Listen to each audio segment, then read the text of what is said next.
दोस्तों अगर आप भी सचिन तेंदुलकर, युवराज सिंह और MS धोनी को भी बेहतरीन खिलाड़ी समझते हैं तो वीडियो को लाइक जरूर कीजिएगा।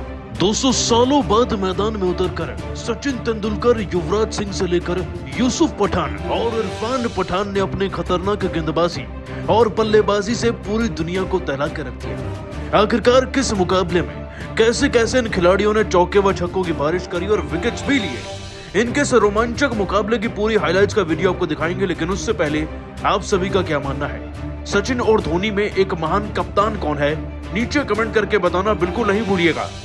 दोस्तों क्रिकेट के मैदान में जब सचिन तेंदुलकर, युवराज सिंह और यूसुफ पठान जैसे खिलाड़ी खेला करते थे तो बात ही कुछ और थी, लेकिन यही खिलाड़ी फिर से मैदान में उतरे हैं एक चैरिटी मुकाबले के लिए, one world versus one family. ये दोस्तों एक 1-on-1 मुकाबला था, एक फ्रेंडली मुकाबला जो चैरिटी के लिए आयोजित कराया गया उन दो टीमों के बीच में, जिसमें सचिन, युवराज, यूसुफ पठान जैसे दिग्गज मौजूद थे।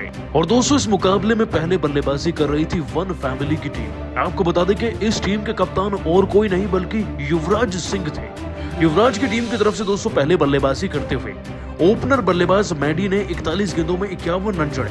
तो भाई इन नामों को आप भले ही ना जानते हो, लेकिन कैफ का नाम तो सुना होगा। वो दोस्तों 9 रन बनाकर हरभजन की गेंद पर कैच आउट हुए थे।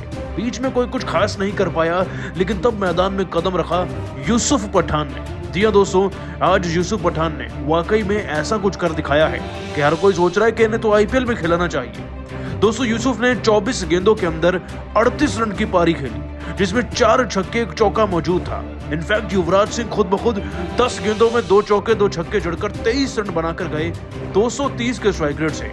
कुल मिलाकर दोस्तों इस टीम का टोटल 180 तक पहुंच गया था। और अब वन वर्ल्ड की टीम यानी कि सचिन तेंदुलकर की टीम को जीतने के लिए 181 रन बनाने थे। दोस्तों ओपनिंग करने के लिए सचिन की टीम की तरफ से नमन ओझा आए जो 18 में 25 बनाकर गए। वहीं सचिन तेंदुलकर खुद ब खुद 3 चौके 1 छक्का लगाकर 16 गेंदों में 27 रन बना चुके थे। दोस्तों ये शानदार ओपनिंग तो हुई थी, लेकिन असल यादगार पारी इस मैच में अल्वीरो पीटरसन ने खेली। 50 गेंदों में 5 चौके 3 छक्के लगाकर इस खिलाड़ी ने 74 रन बनाए थे। और एक यही पारी काफी थी दोस्तों सचिन की टीम को जिताने के लिए। और जब दोस्तों विनिंग रन लगाने की बात आई तो जहां यूसुफ पठान ने उनकी टीम की तरफ से रन बनाए युवराज सिंह की तरफ से, तो वहीं यहाँ पर भाई इरफान पठान थे। और दोस्तों इरफान ने 5 गेंदों में 1 छक्का लगाकर 12 रन की नाबाद पारी से धोनी के अंदाज में न सिर्फ सचिन की टीम को जिताया, बल्कि अपने घातक प्रदर्शन से हर किसी को हैरान भी कर दिया। आपको जानकर दोस्तों ये भी हैरानी होगी कि सचिन तेंदुलकर ने इस पूरे मैच के दौरान 2 ओवर भी डाले थे, जिसमें उन्होंने 23 रन देकर एक बड़ा विकेट अपनी टीम के लिए निकाला। और दोस्तों इस मैच में मैन ऑफ द मैच बने पीटरसन नाम के खिलाड़ी, जिन्होंने 74 रन की ताबड़तोड़ पारी खेली थी। तो दोस्तों ये था वो यादगार मुकाबला जो सचिन तेंदुलकर वर्सेस युवराज सिंह की टीम के बीच में खेला गया, जो इरफान पठान वर्सेस यूसुफ पठान की टीम के बीच में हुआ। वैसे जीते तो सचिन हैं। जब सुपर ओवर की आखिरी गेंद पर टीम इंडिया को जीत दिलाने की जगह कप्तान रोहित मैदान छोड़कर ही पवेलियन लौट गए, तब उस लम्हे को देखकर जहां एक तरफ अंपायर और अफगानियों के होश उड़ गए, तो वहीं कोहली को लेकर हर एक हिंदुस्तानी ठहाके लेकर हंसने लगा। तो आखिर क्यों रोहित शर्मा ने अचानक से छोड़ दिया मैदान, आखिर ऐसा क्या भयंकर विवाद हो गया जिसके बाद रोहित ने अंपायर के क्लास लगाते हुए हर नियम की धज्जियां उड़ा दी। आखिर ऐसा क्या किया उन्होंने जिनकी ये हरकत इस वक्त सबसे अधिक चर्चा का विषय बन रही है। उस खूबसूरत लम्हे का पूरा वीडियो तुम आपको दिखाएंगे, लेकिन उससे पहले आपको क्या लगता है रोहित, कोहली और रिंकू सिंह में कौन सबसे खतरनाक T20 बल्लेबाज है, नीचे कमेंट करके जरूर बताइए। दोस्तों बेंगलुरु के मैदान पर इंडिया और अफगानिस्तान के बीच खेले गए तीसरे T20 में कुछ ऐसा हो गया जो इतिहास में पहले कभी नहीं देखा गया। जी हाँ, T20 क्रिकेट के इतिहास में पहली बार एक ही मैच में एक नहीं बल्कि 2 सुपर मैच देखने को मिले, जहां पहले 40 ओवर का एक जबरदस्त मुकाबला खेला गया। वहीं कप्तान रोहित की तूफानी शत की पारी और रिंकू के बेहतरीन 69 रनों की बदौलत टीम इंडिया ने 212 रन बनाए। इस लक्ष्य का पीछा करना अफगानिस्तान के लिए बहुत मुश्किल था, लेकिन अफगानी बल्लेबाजों ने हार नहीं मानी। निरबाज और इब्राहिम जादरान ने अर्धशतक ठोकर अपनी टीम को अंत तक पहुंचाया और आखिरी में ओवर में कुलबदीन नाट्य को धाकड़ बल्लेबाजी के दम पर अंत में मुकाबला ड्रॉ हो गया, जिसके बाद सुपर ओवर हुआ जिसमें अफगानिस्तान को पहले बैटिंग करने का मौका मिला और जिसमें अफगानी बल्लेबाजों ने मिलकर 16 रन बनाए। अब इसका पीछा करना टीम इंडिया के लिए उतना मुश्किल था नहीं।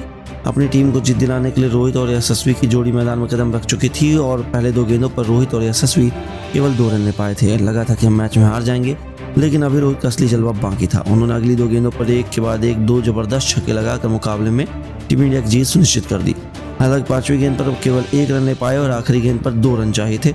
यशस्वी स्ट्राइक पर थे तो हमें जीत के लिए 2 रन दौड़ने थे, लेकिन तभी कप्तान रोहित ने कुछ ऐसा किया कि हर किसी का न केवल टेंशन बढ़ा बल्कि कुछ देर बाद दोनों ठहाके लगाकर हंसने लगे। यहाँ तक कि अब रोहित भी उस हरकत के लिए फैंस उनकी तारीफ भी कर रहे हैं। जी हाँ, आपको बता दें, जब टीम इंडिया को आखिरी गेंद पर 2 रन दौड़ने थे तो रोहित शर्मा रिटायर होकर पवेलियन लौटने लगते हैं। यह नज़ारा देखकर हर कोई हैरान रह गया। किसी को पता नहीं था कि आखिर रोहित सूर्या ने ऐसा किया क्यों। उन्होंने पहले अंपायर से बातचीत की, उनसे वाद विवाद कर लिया और फिर बिना किसी बात सुने बिना ही मैदान छोड़कर जाने लगे। तो पहली बार देखने को मिला जब नॉन स्ट्राइकर एंड पर खड़ा खिलाड़ी मैदान छोड़कर वापस जाने लगा, तो वहीं उनकी जगह पर रिंकू सिंह मैदान वापस आने लगे।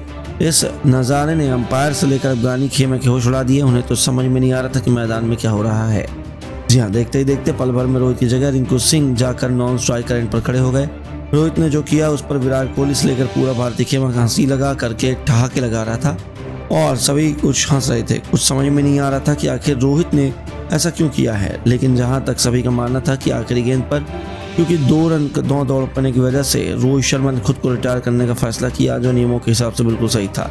हालांकि पूरे मैच में नियम लागू नहीं होता, लेकिन यह केवल एक सुपर ओवर था जहां मनमर्जी से बल्लेबाज रिटायर हो सकता है और इसी का फायदा कप्तान रोहित शर्मा ने उठाया और खुद की जगह रिंकू सिंह को बल्लेबाजी करने भेज दिया। हालांकि उसका कुछ फायदा यशस्वी उठा नहीं पाए और आखिरी गेंद पर केवल 1 रन बना पाए, जिसके चलते दोबारा सुपर ओवर ड्रॉ हो गया और दूसरी बार सुपर ओवर में खुद रोहित को बल्लेबाजी करने आना पड़ा और इस बार उन्होंने न केवल अपने बल्ले से 11 रन बनाए बल्कि उसके बाद बिश्नोई ने लगातार 2 विकेट लेकर अपनी टीम इंडिया को आखिरकार जीत दिला ही दी। लेकिन जिस तरह अंदाज में रोहित ने समझदारी दिखाई हुआ तो देखने लायक था, जहां अब इसके लिए उनकी खूब तारीफ भी हो रही है। दोस्तों, रोहित शर्मा ने शतक ठोककर इतिहास रच दिया है और आज कप्तान साहब रोहित शर्मा ने आखिरकार कैसे अपनी शतकीय पारी से न सिर्फ भारत की जीत लिखी बल्कि रिकॉर्ड पर रिकॉर्ड तोड़ दिए। दोस्तों, रोहित शर्मा की रिकॉर्ड तोड़ पारी और उनके रिकॉर्ड्स का पूरा वीडियो आपको दिखाएंगे, लेकिन उससे पहले आप सभी का क्या मानना है, रोहित बाबर आजम में बेहतर कप्तान कौन है, नीचे कमेंट करके जरूर बताइएगा।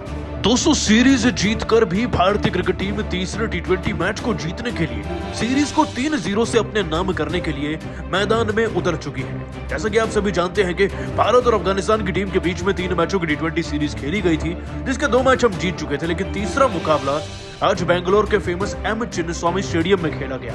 देखिए, ये T20 मैच खास इसलिए भी था क्योंकि वर्ल्ड कप 2024 से पहले ना ये हमारा आखिरी T20 मुकाबला होगा और ये अपने आप में एक चौंकाने वाली बात थी कि भारतीय क्रिकेट टीम कैसा प्रदर्शन कर रही थी।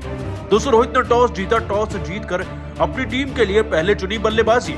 कायदे से तो हमारी शुरुआत ताबड़तोड़ होनी चाहिए, ताबड़तोड़ तो थी, लेकिन दोस्तों अफगानिस्तान के पक्ष में ताबड़तोड़ थी। जी हाँ दोस्तों, आपने सही सुना। रोहित शर्मा ने आकर फरीद अहमद को पहले ओवर में 2 चौके जरूर लगाए और तीसरे ओवर में भी, लेकिन तीसरे ओवर की तीसरी गेंद पर जायसवाल 4 रन पर नबी के हाथों कैच आउट हो गए और चौथी गेंद पर कोहली 0 पर जादरन को कैच थमा बैठे। और दोस्तों, ये सब देखकर हर कोई पूरी तरीके से भौचक्का रह गया था। लेकिन इसी खिलाड़ी ने दोस्तों जब आकर 5वें ओवर में पहली गेंद पर ही अजमतुल्लाह ने शिवम दुबे को गुरबाज के हाथों कैच आउट करा दिया। दोस्तों, शिवम दुबे पिछले मैच के सुपरस्टार इस बार 1 रन पर आउट हो रहे थे और इस ओवर की तीसरी गेंद पर संजू सैमसन 0 पर नबी के हाथों कैच आउट हुए। ऐसा लग रहा था कि मानो केवल अफगानिस्तान की टीम ही इस मैच को खेल रही है। 22 रन पर हमारे 4 विकेट हो चुके थे और अब टीम को केवल एक पारी नहीं बल्कि एक बड़ी पार्टनरशिप की जरूरत थी, जो मिली टीम को दोस्तों रोहित और रिंकू सिंह के रूप में। दोस्तों, मजाल है कि सभी विकेट गिरने के बावजूद भी रोहित और रिंकू के माथे पर शिकन आई। उल्टा रोहित शर्मा ने तो अजमतुल्लाह को आते ही चौका जड़ दिया और कायस अहमद को भी 5वें ओवर की आखिरी गेंद पर। खैर दोस्तों, पारी के 8वें ओवर में रिंकू ने छक्का जड़कर इस मुकाबले की असली शुरुआत करी। सलीम सैफी नाम के गेंदबाज थे, उनको रिंकू ने एक शानदार छक्का जड़ा और लेंथ डिलीवरी पर एक शानदार 6 देखकर अब ये खिलाड़ी बौखला गया था। लेकिन इसी ओवर की 5वीं गेंद पर दोस्तों बिहाइंड स्क्वायर लेग पर ना रोहित शर्मा ने भी अपना नटराजन स्टाइल में छक्का जड़ दिया। इतना नहीं दोस्तों, रिंकू सिंह ने पारी के 10वें ओवर में एक चौका भी लगाया और 10 ओवर में हमारी टीम 64 पर पहुंच चुकी थी। इसमें दोस्तों रिंकू सिंह ने 18 गेंदों में 1 चौका 1 छक्का जड़कर 20 रन बनाए। तो रोहित शर्मा भी 33 गेंदों में 3 चौके 1 छक्का लगाकर 27 रन बना चुके थे। कहने को दोस्तों ये 10 ओवर में अभी हमारे 70 रन के आसपास थे। स्कोर भले ही कम था, लेकिन 4 विकेट 20 पर गिर जाएं और उसके बाद 50 रन 2 खिलाड़ी बनाए, वह अपने आप में बहुत बड़ी बात है। आगे चलकर दोस्तों रिंकू और रोहित की यही ताबड़तोड़ बल्लेबाजी जारी रहती है और अफगानिस्तान की टीम का बैंड बच ही जाता है। और दोस्तों रोहित और रिंकू की यही धाकड़ पारी ना आज भारतीय क्रिकेट टीम के लिए अच्छी तो साबित हुई, लेकिन असली मजा आया रोहित के चौके छक्के वाले शतक को देखने में, जिससे कि दोस्तों आज उन्होंने इतिहास रच दिया है।